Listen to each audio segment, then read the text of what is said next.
disconnect. So when I look at all the economic indicators, the percentage of active listings canceled is the greatest concern that I've seen. So we've seen the absorption rate go up 8-9 months in a row. We're seeing inventory go up 8-9 months in a row, but we're not seeing an increase in sales. So whether or not that's pricing or whether or not that's a lack of consumer confidence, if it's interest rates, the new tax laws, I don't know what it is, but I know that there's some paralysis with buyers because we're at 2008 highs right now. So the technical indicators are showing that we're at the top of the market. We've never seen a market higher than this. So that gives buyers pause. And then yesterday you had interest rates cross 5% for the first time. And I don't know how long, but a really, really very long time. They crossed 5%, and 5% is an important test. And the barriers are if the rate passes through and it can sustain at this 5%, just above 5%, it could easily run to 5.25 and 5.5, which reduces pay power, which further compounds the issue that buyers have related to affordability. That the typical buyer cannot step up to buy these higher price homes, which is going to keep home prices in check. And until sellers get realistic about their home is only worth what somebody's willing to pay for it, we're going to continue to have this high rate of cancellation. Is that more information than you wanted? No, it's actually really good. I think that's the consumer perspective. What fascinates me is, and you'll find this out tomorrow, I'm wondering what the intake of new real estate agents is.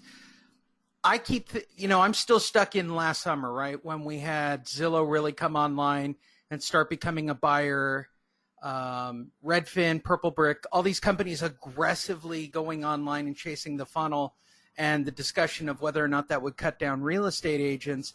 And now we have a softening market where people are holding onto their properties longer. That's a non-disputable fact.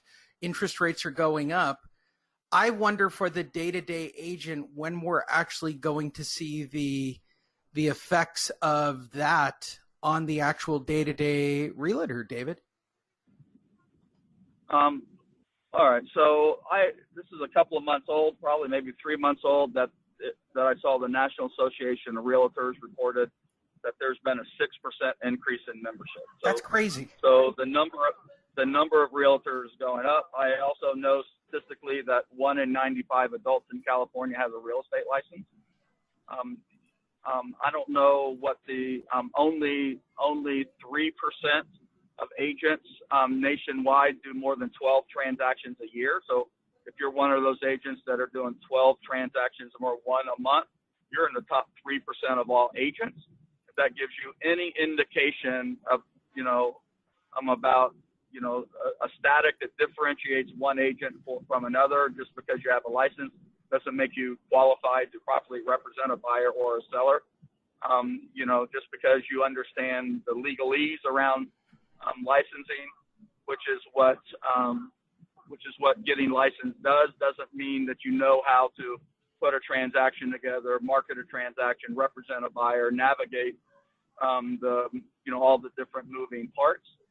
It also means that it's quite easy to create differentiation amongst yourself and other people, so that you can really stand out. So I thank other real estate agents every day for making it so easy for us to look good, to be able to add value. And so, why we lose, why we lose a transaction, listings or buyer representation here and there, maybe the number one reason that we lose them is because that client has a relationship with a family member or a friend that they just can't say no to. And what I have found when I'm working in the distressed property space, and when I'm meeting with them and say, yeah, well, if I do it, my best friend, my sister, my uncle, they said that they're going to help us. And I'm like, this is way too important to leave to somebody just because you have a relationship with them, because whether or not they know what they're doing or not is going to determine whether or not you're able to achieve your objectives. I mean, somebody that doesn't know what they're doing, get your hands on your house and you authorize them to take care of it could make it a lot worse than it is right now. And then I proceed to explain why, and that's when we really demonstrate our level of experience and the depth of our knowledge and some of the subtleties of the different options that are available. And we find that it's very easy to compete with other real estate agents in a distressed property situation because of our specialized knowledge and the fear that they're already in to take advantage of it. And or the fear that they're already in about losing their house. And generally we get that deal regardless of their relationship, and we make more money too. There you go. Did I lose you? Nope. Oh, okay. That was just an abrupt end. It was an abrupt end. You are on such a good roll. I didn't want to stop it. If you're listening to this and you are not one of our coaching students, you're not part of the Monster Marketing Program, go to thelistingmonster.com, watch the webinar, sign up today. If you hear it from this, we'll give you all the bonuses that we normally do on the webinar. If you have any questions regarding short sales or distressed properties, contact David. The information's in the links below. We'll give it out at the end as always. Just mention this, that you listen to this broadcast. I know I put it out in multiple formats, so just let them know. With all of that said, we will now, there you guys go with your update on the market. I'm obsessed with the market right now because we're now at the, David, I truly believe that we're now at the point where we're having the discussion of the media filter down to the perception to the consumer. And I wonder, and we've talked about this before, the 4 million properties that are underwater. I think that we have such little inventory. We have the ability to take inventory, and I think it's going to be healthy if we get some inventory online. I don't think we're going to see anything more severe than a 0.5% or a 1% increase in distressed properties overall. That's just a great opportunity going into the fall. I said this on my last webinar, David. Right now is when you got to hunker down if you intend to make any money for the holidays. Like, Christmas is around the corner. You got to put a deal in the pipeline, get it up and get it down. If you're buying little Timmy or Johnny, a gift for Christmas, if real estate is really your income, right now is when you've got to hunker down. I know that's just shameless on my part, but that's reality.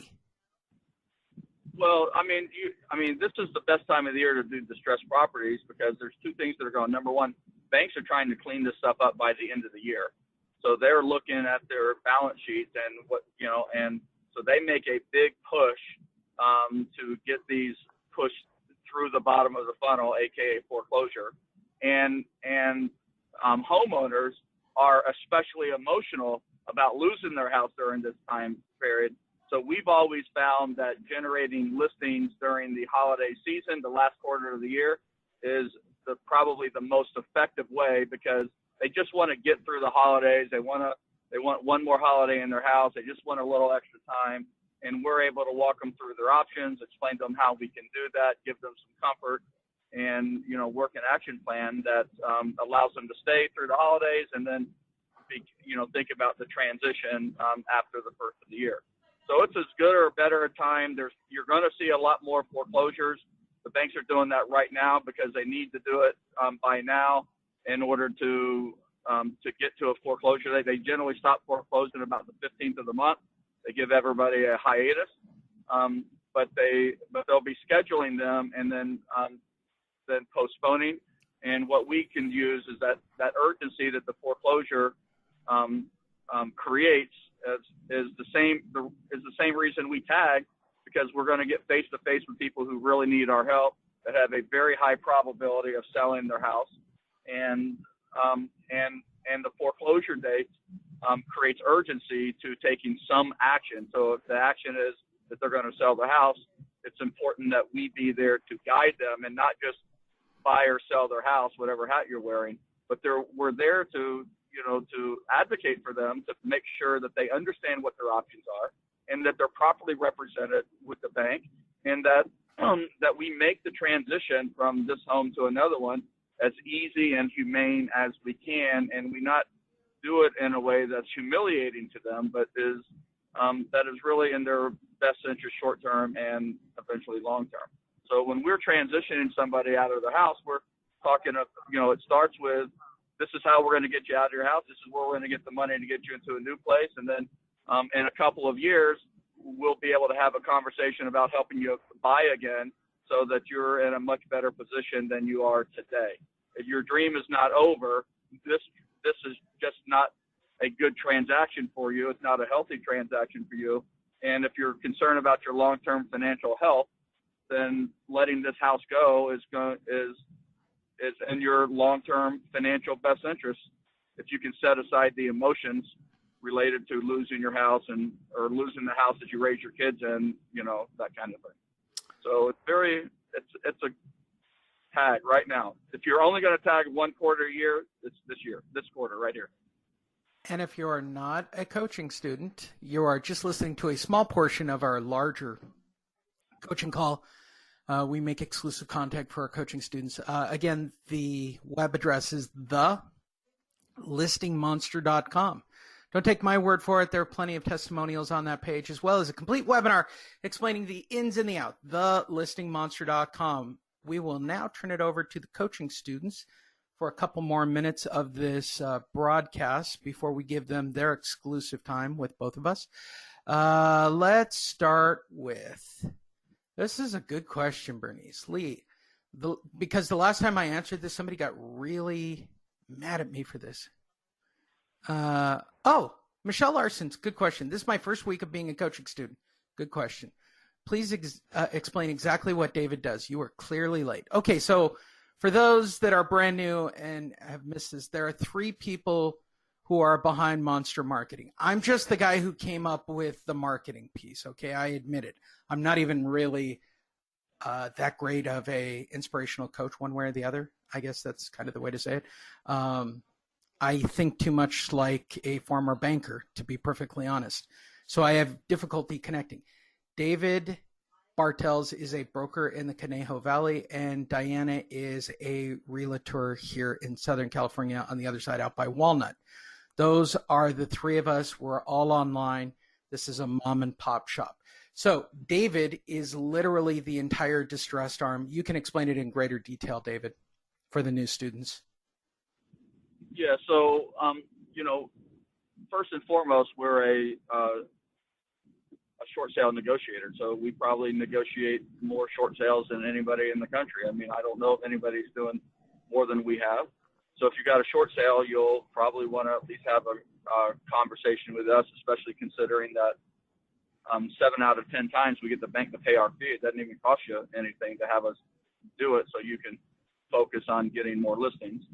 Number 2, we also coach you and sometimes your clients on going through the loan mod, helping you advocate with them to be successful getting a loan mod. And we also work with you to help you get foreclosure postponement so that you can buy the time to execute the agreed upon strategy that you and the seller have decided to pursue.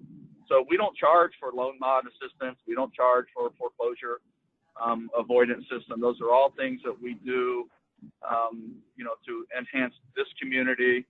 It's just, the regulatory environment doesn't really create much space to do that without more scrutiny than I'm interested in having. It's just not worth it to me. So we've just decided to do it as part of our public outreach. We do it, that includes you and the homeowners that we are working on ourselves. Can you give that number one more time for the new coaching students, as well as those listening to the broadcast? So if you want to find me, you can call me at 805-413-8000, 805-8000. My email is david@homeloanadvocates.com. Advocates is plural. And I try to return calls within 24 hours. I try to respond to emails every day. That's not always possible, but I will get back to you if you try to reach me. So I will record for about 5 minutes and just cherry pick. I'm going to answer all the questions from everybody Remember, we're here till the top of the hour and a little bit beyond. David's got to drive anyway. So we'll give you guys plenty of time. Since we've moved over to the new format, David, we have gotten huge turnouts on the coaching call, which really is exciting.